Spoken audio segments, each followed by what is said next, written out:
This is the story of spaceflight for today and beyond. It is the story of dreams come true. Flying untethered in space is probably one of the premier experiences of this half of the century. And nightmares realized. Challenger, go and throttle up. America's space program will never be the same again. It is a story of startling possibilities. They are going to put up this space laser. That's going to be the world's biggest flashlight militarily, but it is going to shock this country in a way that it hasn't been shocked since Sputnik. What are the plans of the superpowers? Who else is joining the race for space? And how long will it be before we begin the journey to the stars? The territory ahead, next on Spaceflight. The countdown has commenced.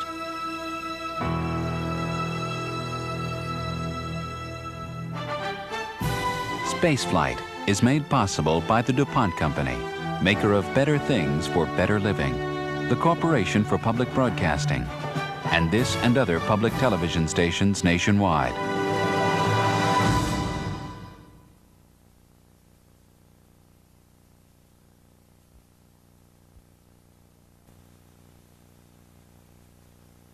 Okay, I got it in there now. April 1972. On the next to last lunar mission, Apollo 16 astronauts John Young and Charlie Duke unfurled the American flag in the moon's vacuum. Come on out here and give me a salute. Big Navy salute. As the ambitious Apollo program draws to a close, a new direction is announced for America's space effort. This looks like a good time for some good news here. The House passed the space budget yesterday, 277 to 60, which includes a vote for the shuttle. Wonderful, wonderful. Tony, again, I'll say it with that salute. I'm proud to be an American. I'll tell you, what a program, and what a place, and what an experience. Yeah, and I'll say it too. So my country needs that shuttle mighty bad. You'll see. After Apollo, 6 years would pass before another American astronaut would again return to space. In those 6 years, manned space belonged to the Soviet Union.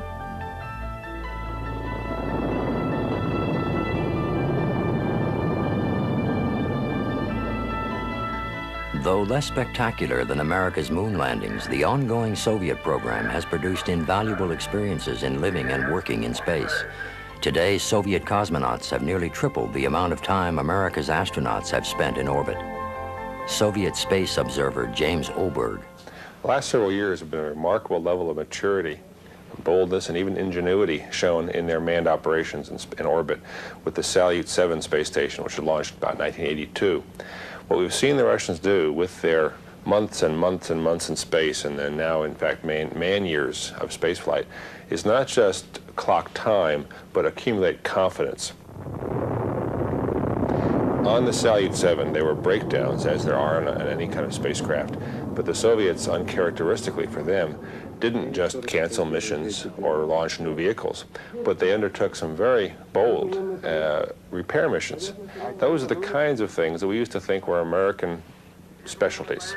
But we've found that with operational experience on orbit, Soviet cosmonauts and their engineers and planners on the ground are capable of very fine flying, very sophisticated operations in space, and I'm sure it's going to continue.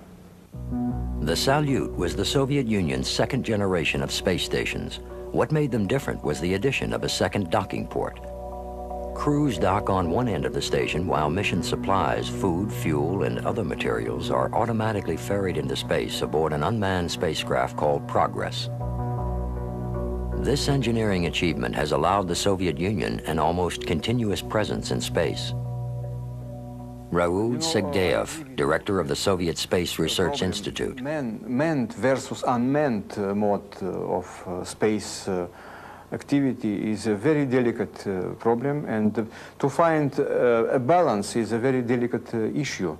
But if you would send Progress in unmanned mode, you could deliver several tons of equipment on board. If you would send a crew, then you will have only very small place for additional equipment.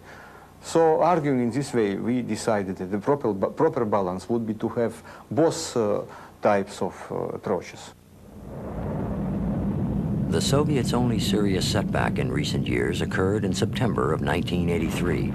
During the final seconds of countdown, the rocket supposed to launch the Soyuz crew into orbit caught fire and exploded. The crew ejected and survived, though no report has been made public of the extent of their injuries. Marcia Smith. If you step back from the programs and look at them historically rather than in today's setting, I think that you would notice that there seems to be a race, as the race between the tortoise and the hare. The United States tends to do things in fits and starts. We had Mercury and Gemini and Apollo, and then we stopped flying people for 6 years, and then we came on board with a shuttle. The Soviet Union has relied on older technology, but they do get things done eventually. And so with their long-term commitment to space, they've been able to have this logical progression of space programs, and they may be viewed as the tortoise because it takes them so long to do things, but you know what happened in the race between the tortoise and the hare. After Apollo, America's space agency, NASA, turned its attention to building the world's first reusable spacecraft.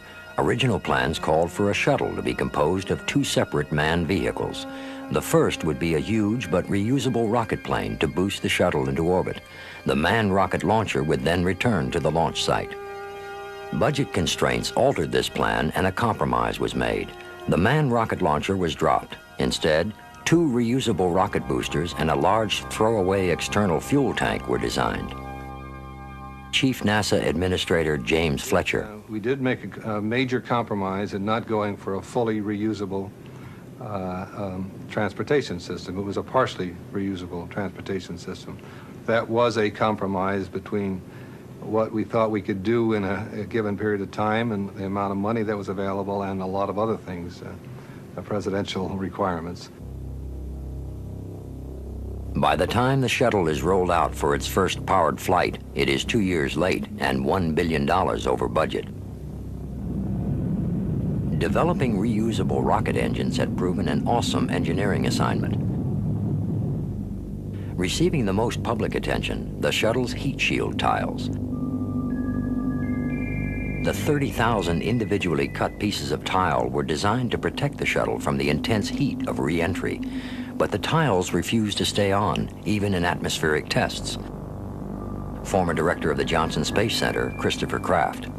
There were many people that thought the space shuttle would burn up, a lot of smart people that thought the space shuttle would burn up during re-entry, that we were doing things wrong, that the tiles would not stay on the machine, that they would not survive the re-entry, that there'd be vibrations and forces on the tiles that would rip them off, that the stability and control of the machine was poor, and that the computer systems and the automatic control systems that work through the computer would be insufficient to properly control the machine during entry. All kinds of doubts in people's mind that during launch it would come unglued. April 12, 1981, countdown for the maiden voyage of America's first space shuttle, Columbia. On board are astronauts John Young and Robert Crippen. Physically, riding the shuttle is a real thrill. I don't think I know of any other kind of a vehicle that could give you that kind of a ride. It starts about 6 seconds prior to the actual liftoff when we ignite the main engines, and the vehicle begins to shake, and there's a loud sound of the engines themselves. And then we light the solid rocket motors, which each put out 2.5 million pounds of thrust. And unlike some of our previous expendable boosters that lifted off kind of nice and slow, when those solids light, you're up and going, and there's no doubt in your mind that you're headed someplace.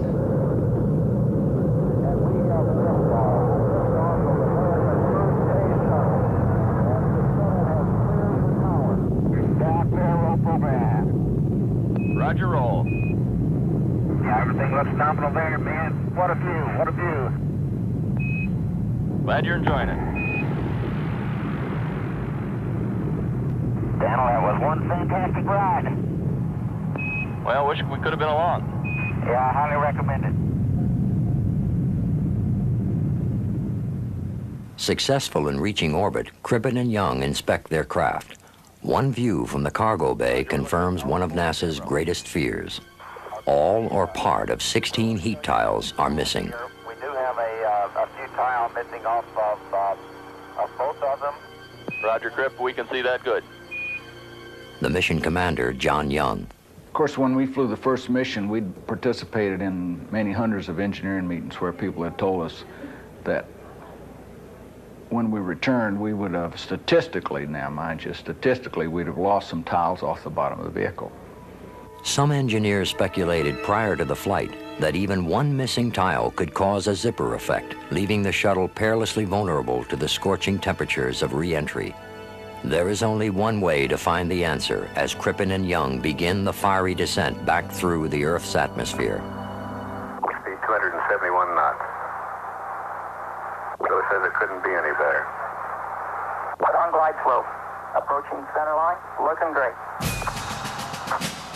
30, 20, 10, 5, 4, 3, 2, 1. Down. It's a very complex process to put on 30,000 tiles on a vehicle. Very labor intensive, and you can hardly believe the variety of people that worked on that vehicle. It takes about that much paper to put on one single tile, and they did it just right. NASA has staked its future on the shuttle. It hoped that this reusable glider would make access to space routine and relatively inexpensive. Like a freight company, NASA would pay its own way by lifting commercial satellites into space. America's first woman in space, Sally Ride. The satellite deployments that we had on STS-7, my first flight, went very smoothly. From the moment that we powered up the satellites and started the deployment process to the time that the satellites made it to geosynchronous orbit, there were virtually no problems. Beautiful. In 1983, 2 shuttle launch satellites went astray due to booster failures. The problems that they saw on those satellites had nothing to do with the space shuttle. Unfortunately, the shuttle goes to a low Earth orbit. It doesn't make it up to geosynchronous orbit, so we can't just take a satellite that's designed for geosynchronous orbit and leave it there. We've got to have some additional booster on the satellite to get it from the low Earth orbit to the geosynchronous orbit. And it's those boosters that we've had a little bit of problem with.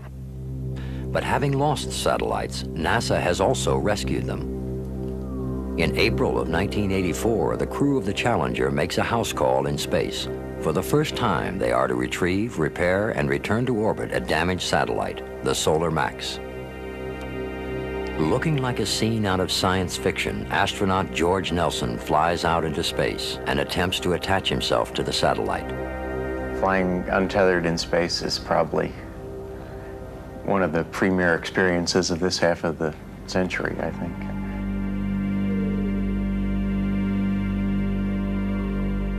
We figured we would rendezvous with the satellite, and then the satellite was tumbling, so somehow we had to stop the satellite so we could grab it. And we had planned to do that with the maneuvering unit.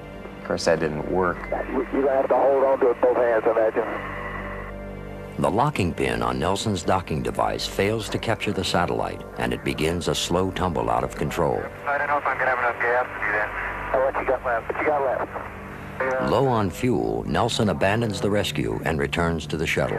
Okay, come on back in, thanks. After the first day, when the docking attempt failed, then the satellite was left in worse shape than we'd found it. It was actually tumbling kind of randomly end over end.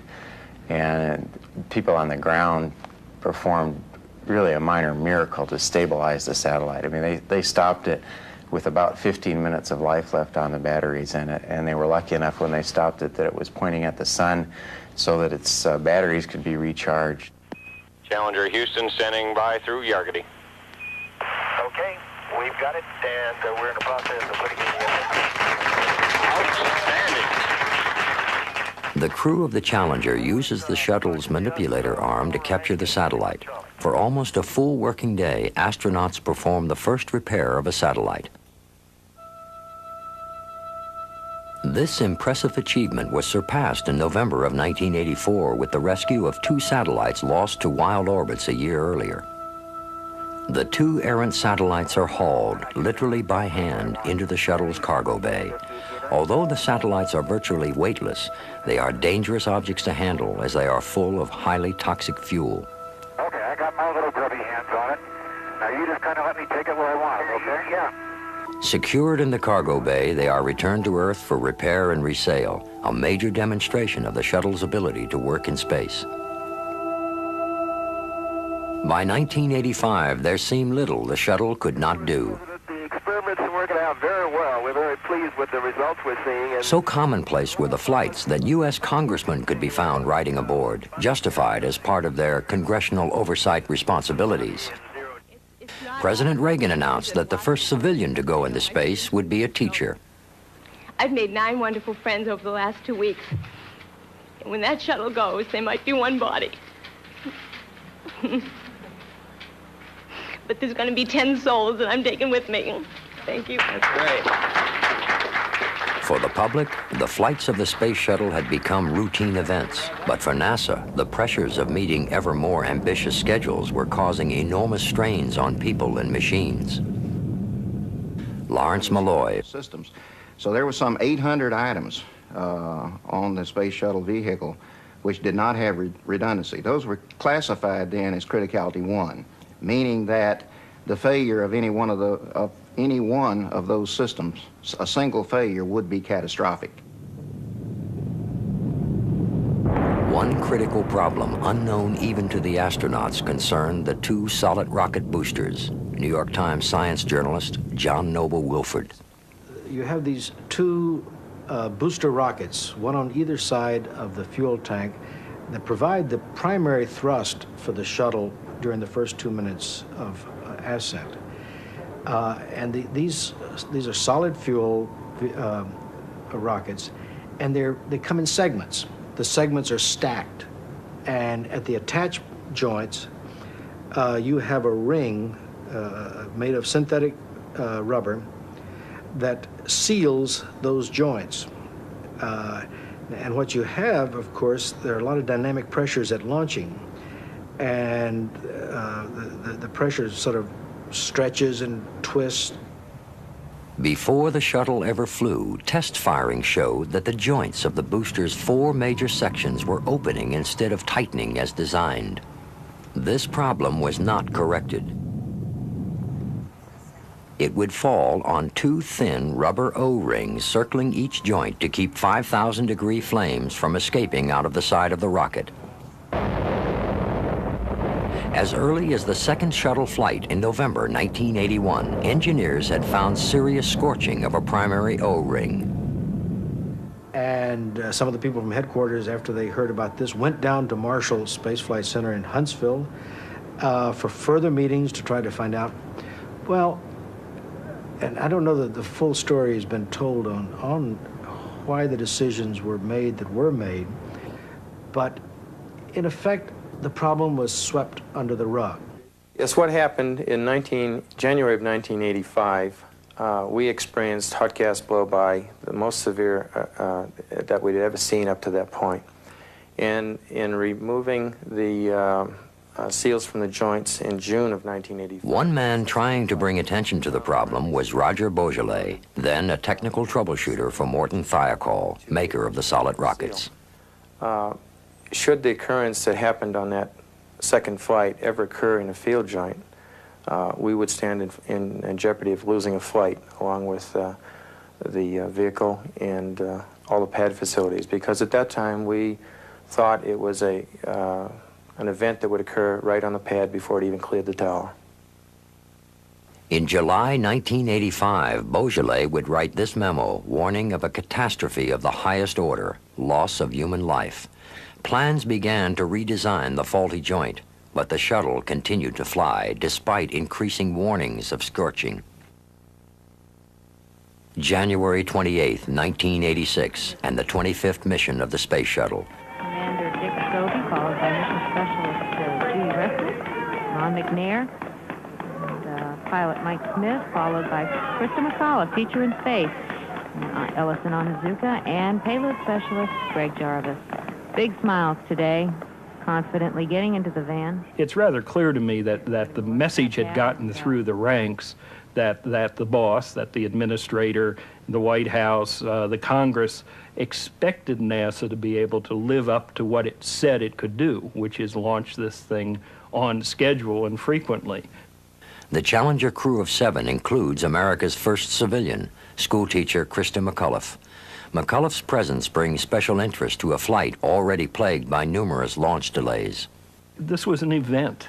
By putting Krista McCullough on the flight, it was not just another routine flight. It was a nationwide, indeed an international event with lots of things scheduled to focus on it. And so, sure, there were layer upon layer upon layer of pressures that said, let's go. But on the eve of the flight, freezing temperatures and high winds had again raised concerns about the solid rockets. Engineers worried that the bitter cold would make the rubber O-rings brittle and incapable of sealing the faulty rocket joints.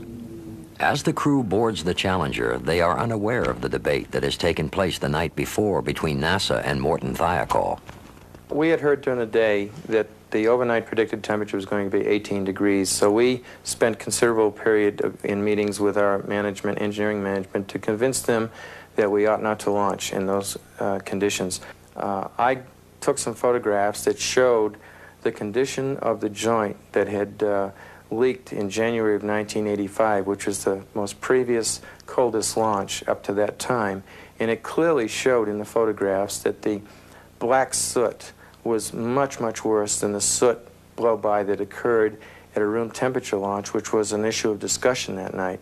The managers would have no part of that discussion, and actually I got looks as if to say, don't bother me with the facts. It was subsequent to that that the general manager asked the vice president of engineering to take off his engineering hat and put on his management hat. And to that they took a poll, and all the 4 managers voted to launch without any restrictions whatsoever in temperature. 27. Lawrence Malloy of NASA had argued that the available data had shown no conclusive evidence that the shuttle could not fly. He would accept the contractor's recommendation to launch. And in driving away from the Cape that night, it was just another late night, going till 11 o'clock, which was not at all unusual in the system.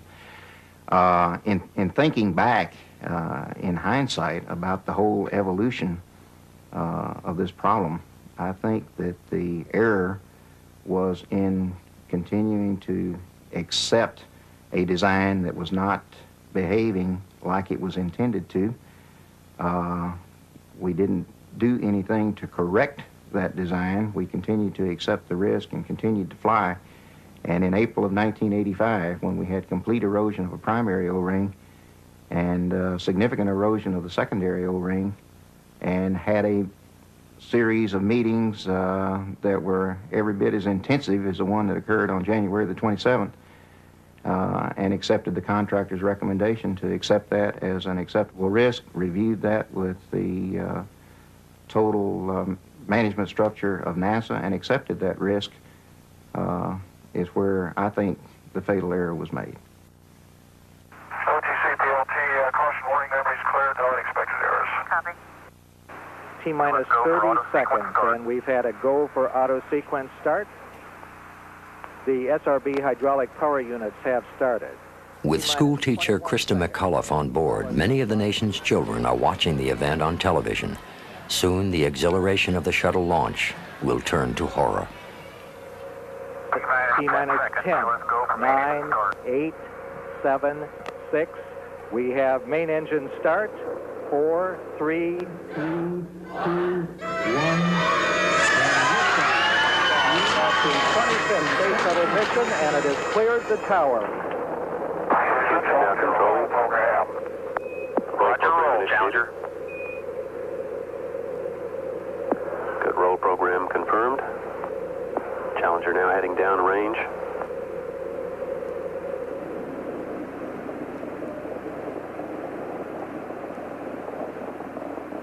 Engines beginning throttling down now.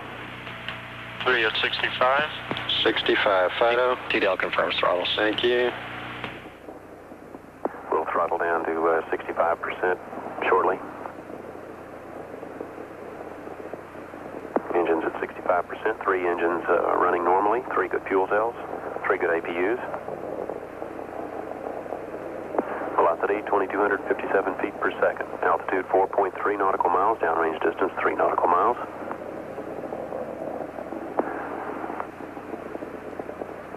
Engines throttling up, 3 engines now at 104%. Challenger, go with throttle up. Challenger, go with throttle up.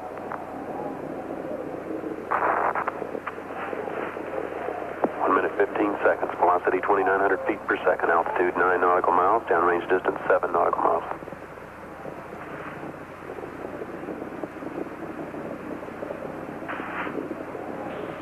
Go ahead. Flight GC, we've had negative contact, lost downlink. Okay, all operators, watch your data carefully. Flight controllers here looking very carefully at the situation. Obviously a major malfunction. We have no downlink.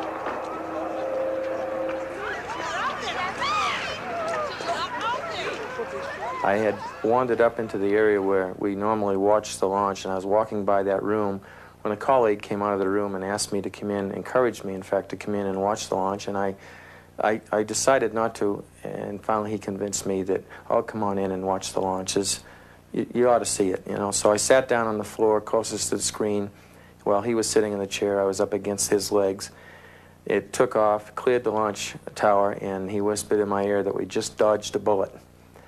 About T plus 60 seconds, he whispered in my ear, and he said I just completed a prayer to the Lord, thanking him for a successful launch. And 13 seconds later, we saw the horror of destruction in front of our eyes.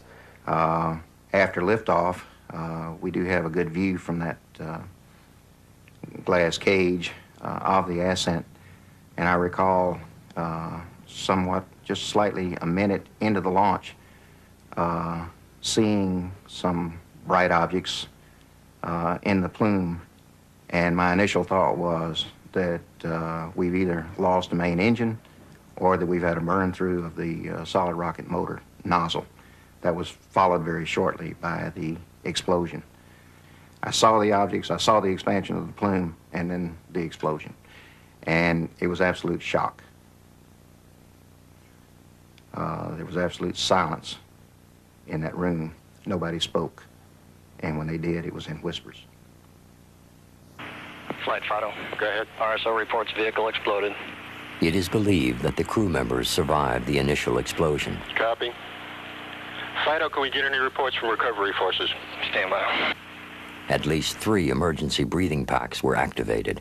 Whether conscious or not, all 7 died some 2.5 minutes later when their capsule compartment hit the Atlantic Ocean, like this shuttle debris, at a speed of over 200 miles an hour. The immediate question following the accident was, how had it happened?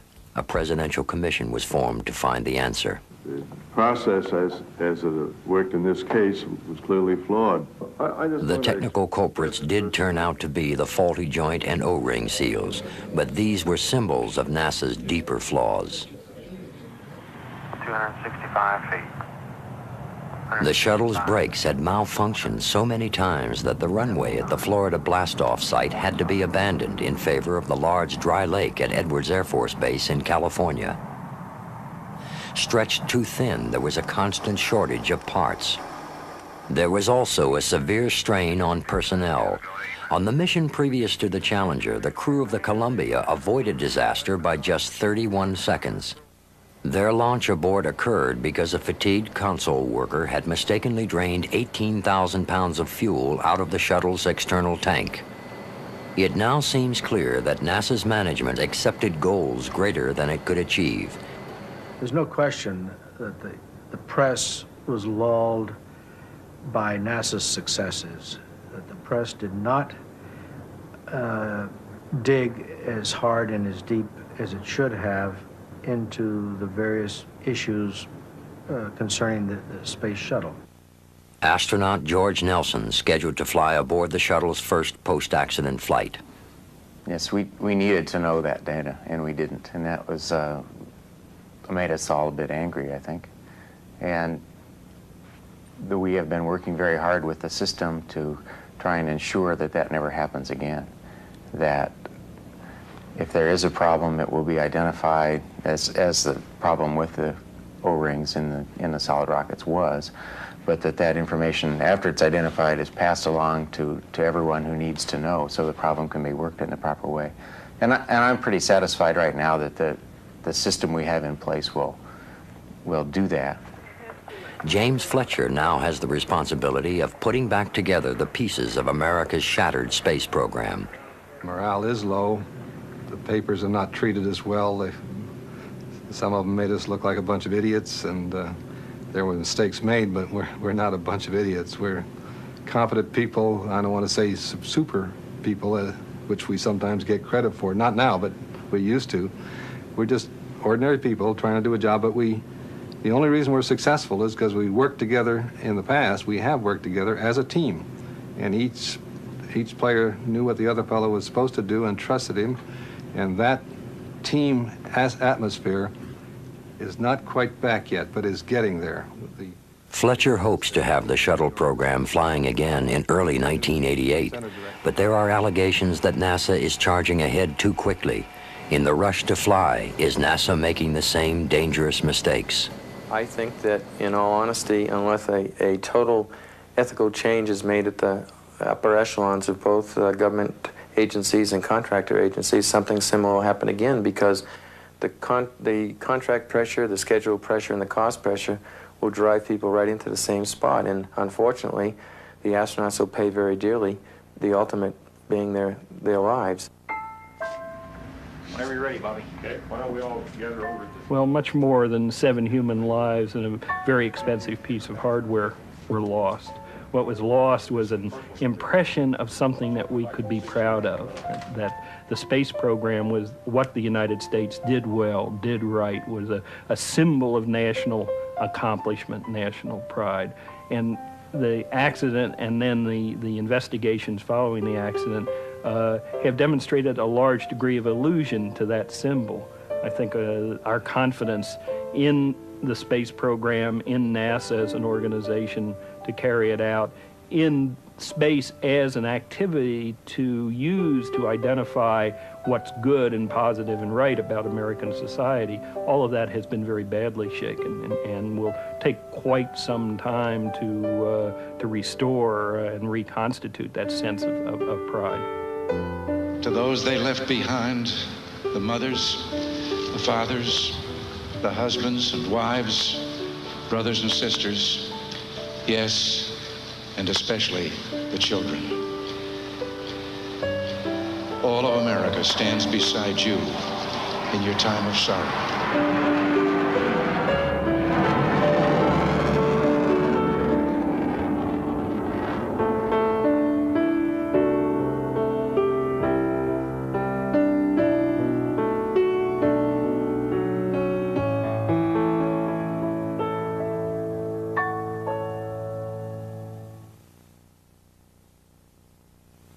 The United States is not the only country with space shuttles.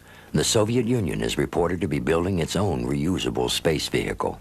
The Soviet shuttle, according to the U.S. Pentagon, is in development, and in addition to a full-scale shuttle the size of ours, the Soviets are also developing a smaller version called a space plane.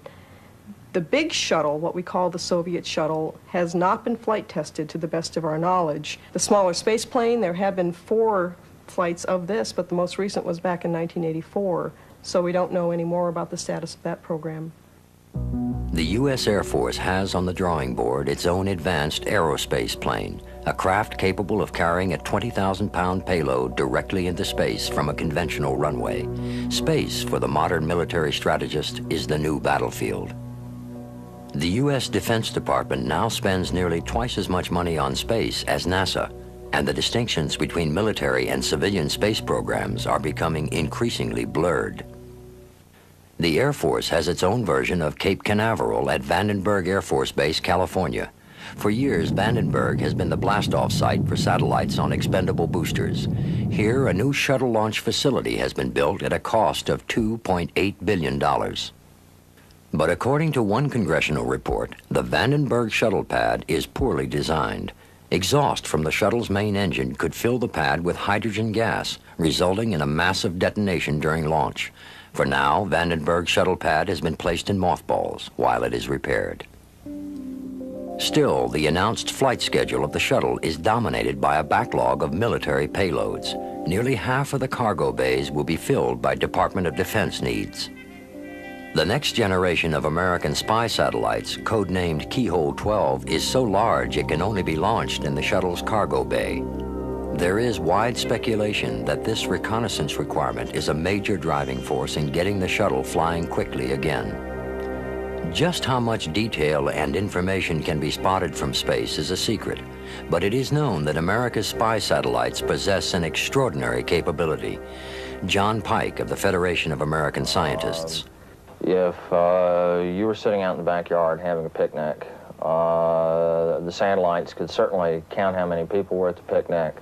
They could certainly count how many places were set at the table. They could count all the plates, and they could probably tell whether you were having watermelon or cantaloupe for dessert. The more commanders rely on satellites, the more tempting they become as targets. America realized this and developed the first anti-satellite weapon, or ASAT, in the 1960s. It used a nuclear warhead, which was so effective as to be totally indiscriminate, destroying both enemy and friendly satellites. The Soviets responded by creating their own ASAT. Besides ground-based efforts, the Soviets have developed and tested a killer satellite. When in close range, it explodes like a space-age grenade.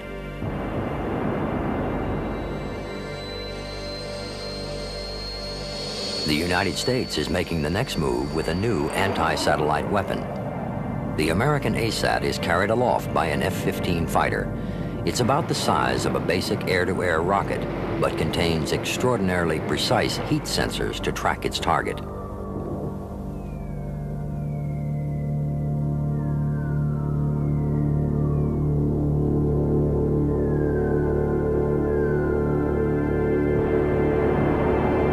But military thinking is moving far beyond ASATs. The Pentagon and the Soviet Union are looking ahead to bigger systems, systems that can strike at the speed of light, the laser. And the Soviet Union may be leading the way. Clarence Robinson. We believe that in the physics aspects, the Russians are probably ahead of us. We are perhaps ahead of them in the sensor surveillance capability and the onboard data processing required to track and engage targets. You should, however, realize that that's not limited only to anti-satellite capabilities. Any laser that can engage and destroy a satellite in space with a little more power also can engage and destroy ballistic missiles in the boost phase. John Pike. I think one of my very real concerns is that in the absence of some kind of political deal with the Soviets that would encourage some restraint on their part in this field, that they are going to put up this space laser. That's going to be the world's biggest flashlight militarily, but is going to shock this country in a way that it hasn't been shocked since Sputnik. Perhaps mindful of Sputnik, America's military planners are developing a major new defense program, the Strategic Defense Initiative. Over the next 5 years, an estimated $20 to $25 billion are to be spent in research alone on what has been called Star Wars technology. Lasers, particle beams, rocket boosters, new spacecraft, and more. Its director, Air Force General James Abramson. Right now, this president and the president before him and all the presidents before them have no option. If there is one ballistic missile that comes in, his choice is to let it destroy an American city, let it wipe out a military capability, or, and just do nothing, and by doing nothing, encourage an additional strike, or to start a counterstrike, perhaps to start the end of the world. A man who believes he's at least in part responsible for Reagan's Star Wars thinking is former Defense Intelligence Director Daniel Graham. Well, it is my contention, and it is the contention of most of the intelligence community, that if the United States just sits back and does nothing, within 10 years, the Soviets will seize military control of cislunar space, that is, the space between here and the moon. And if they do that, then it really won't make much difference how many divisions or ships or planes we have down on Earth, because that is, in fact, the high ground of military capability now, space.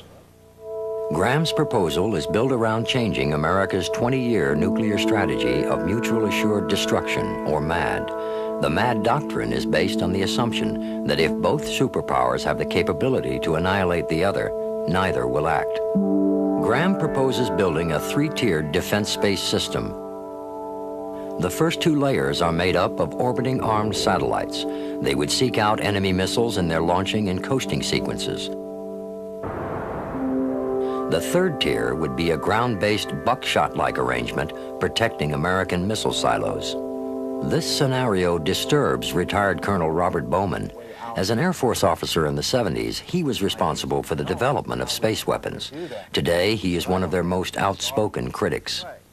If you take a look at what they actually propose, each of the proposals has several layers, the last of which is always a point defense against our missile silos.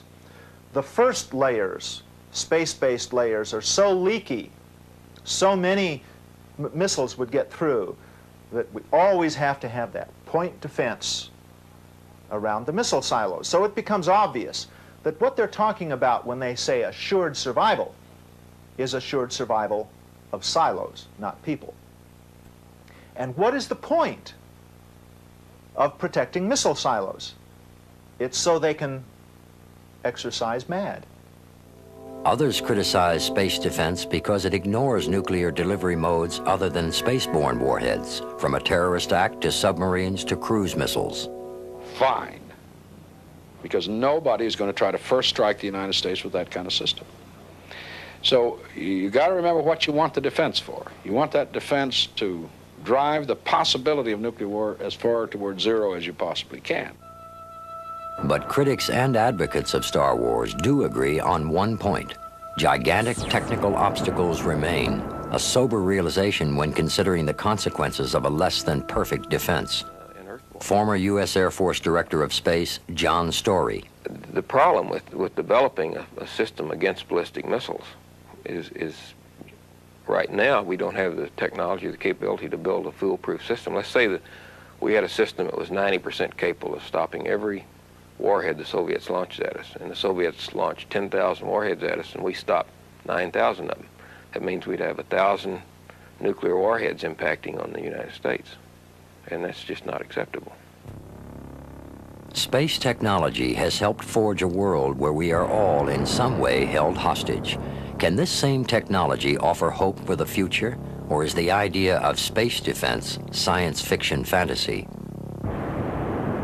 Croft Erica, who died in 1984, held a special perspective on weapons in space. As a young German engineer in World War II, he helped build the world's first space weapon, a guided missile called the V-2. I remember the time after World War II, where there was no doubt in anybody's mind that the ultimate weapon is a nuclear bomb. There can't be anything beyond this. Now we are talking about something to forestall the nuclear bomb. New weapons, laser weapons, in space, in Earth orbit. Now anybody who believes that we stay with these weapons in Earth orbit is naive. Of course there will be weapons in higher orbits that will attack those in Earth orbit, near Earth orbit. And then very quickly we'll be on the moon, because that's a very nice base from which to supply these things. It's a nice battleship. But what we have to consider is that the only end to this enormous weapons race is in the heads of people, not in a technological advance. Another perspective on weapons in space from someone who has been there. Former Apollo astronaut Rusty Schreichert. Are we mature enough to understand that we've got to go beyond that this planet is the home of all life and that we are all one life? There's no longer room for us versus them. It's all we. That is the critical question of our time. We are going to make that decision. There's another battlefront developing in space, and this one has nothing to do with weapons. It's space for high finance and profit. No longer is space the province of just the two superpowers. Japan, India, and China are now aggressively entering the space transportation business. China is even hinting of its first manned launch. In Europe, 13 countries have joined together to create a common market of space, the European Space Agency. ESA's expendable Ariane launch vehicle looms as a formidable competitor to America's space program. One of these payloads could be Hermes, a miniaturized European version of the space shuttle. The overriding U.S. concern, even before the Challenger accident, is that America may be losing its competitive edge. Once NASA thought it could pay its way by launching commercial satellites, but the Reagan administration has ordered a reluctant NASA to get out of the satellite launching business. Turning away from that mission may be one of the most far-reaching legacies of the Challenger accident. This space version of supply and demand has caught the attention of individual entrepreneurs. Deke Slayton was one of the original 7 Mercury astronauts. Now he's heading up a new space effort. Yeah, we're trying to put together a little commercial space program. We have the vehicle that is pioneering the future of American private enterprise in space. And we're now trying to put together an orbital system. Our objective is to put small payloads around 500 pounds into a low Earth orbit. And so we're designing a booster system to do that. We're designing payloads to go with it, and sensors and ground stations, and negotiating for launch sites and all of the things necessary to put a program together, and we hope better, more efficiently and cheaper. Slayton's commercial group has added an unusual service to its list of potential payloads, a burial in space. For a fee, Slayton's company will scatter your ashes amidst the Van Allen radiation belt to circle the Earth a minimum of 63 million years.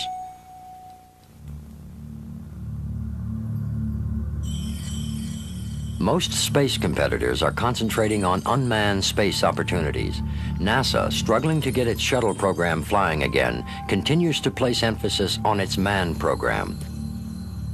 The next major goal, a permanent space station.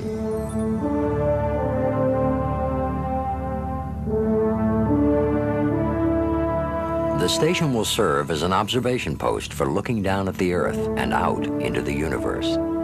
It can function as a repair shop and launching site for satellites and interplanetary probes. Some 30 shuttle missions would be required to assemble the space station. If NASA's vision is correct, the space station will become a doorway to the universe. It is a vision of the future which is also shared by the Soviet Union with its new orbiting space station Mir. The Mir space station really is quite a dramatic improvement in the versatility that the Soviets will have in conducting scientific research in space. The major difference with Mir is that it has 6 docking ports instead of 2. And what this means is that they can have a crew on board, and their spaceship would occupy one of the ports, and they have 5 more to which they can bring up cargo craft or specially designed scientific modules. They can do all of these things with a great deal of versatility now that they have Mir. The kinds of activity they're doing now, such as the space station and some other booster development they're doing, and some interplanetary unmanned probes, while they have their own immediate justifications and they're worth doing for their own reasons, they are the building blocks. They are laying the foundation for, at some point toward the end of the century, being able to say, well, now we know enough. Now we have the hardware, and we're confident in it, that we could send cosmonauts out to Mars. But other futurists are looking back to the moon. If the Apollo astronauts were prospectors, then the next visitors will return as miners, and they will excavate the moon for its resources. Here are the materials to build our solar-powered stations, starships, and space colonies of the future.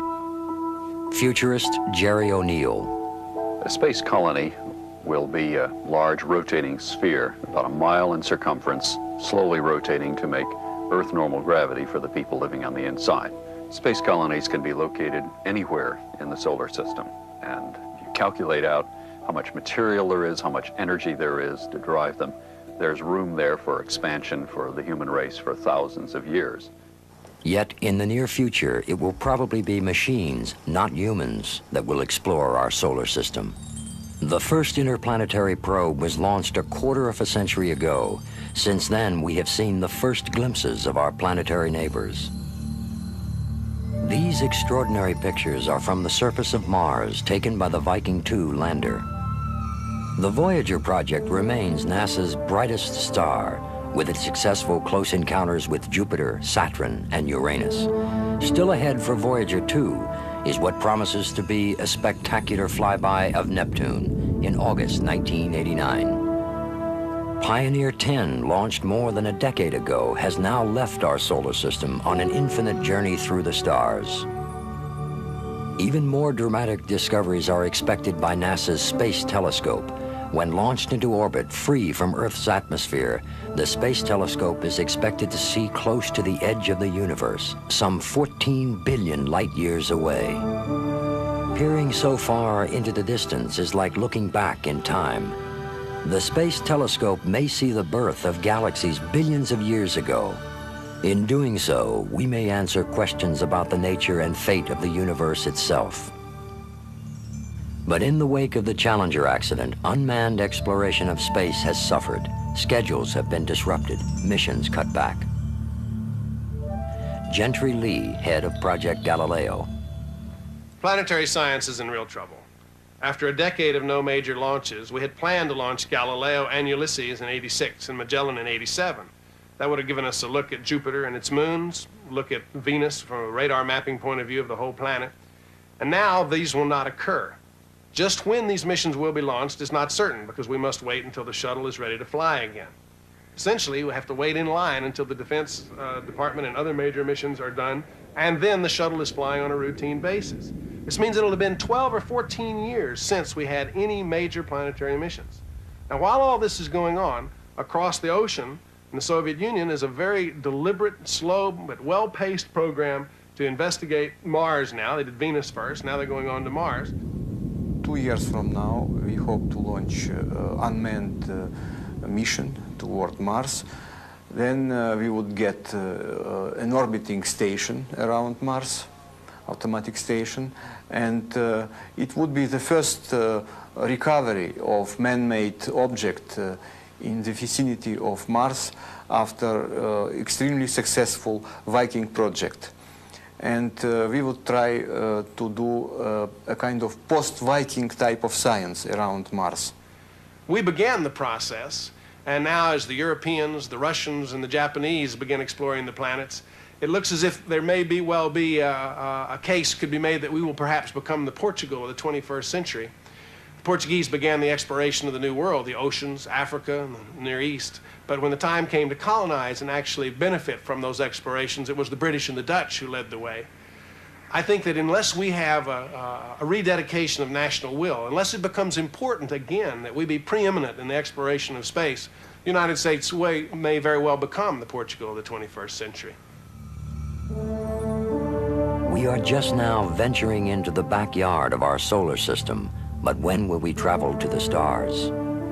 When we talk about going to other star systems, we're talking very far ahead, probably anything from 100 to 200 years from now, I would say. Eventually, it's surely going to happen, and the people who go off to other stars are certainly going to be people who have been raised in space colonies in our solar system. The science for how we would do it is very clear-cut. The only energy storage mechanism that's strong enough to do the job is matter-antimatter, the one thing about the old Star Trek series that was scientifically accurate. The engineering certainly isn't here, but over 100 years, a lot of engineering can be done. There certainly will not be any human space flight to other star systems until the speeds of the spaceships can be brought up fairly close to the speed of light. I'd say 60 to 70% of the speed of light, so that the duration of the voyages can be cut down to a few years. A very good reason for that, because there's no point in going until the speed gets that high. Because if you embark on some very slow starship that's going to take many generations to go from here to there, the progress of technology back home is going to catch up, and people are going to be racing past you in more advanced designs. When we will begin the journey to the stars, the voyage to neighboring planets, or venture back into space is unclear. Yet we are all space travelers. Throughout the ages, we and our ancestors have glided the universe aboard Spaceship Earth. But it is our privilege to live when life is first emerging from the womb of our planet. If we survive the inherent risks of our technology, sometime in the next century, that very same technology will allow us to become a spacefaring civilization, to set sail on a new ocean full of cosmic wonder.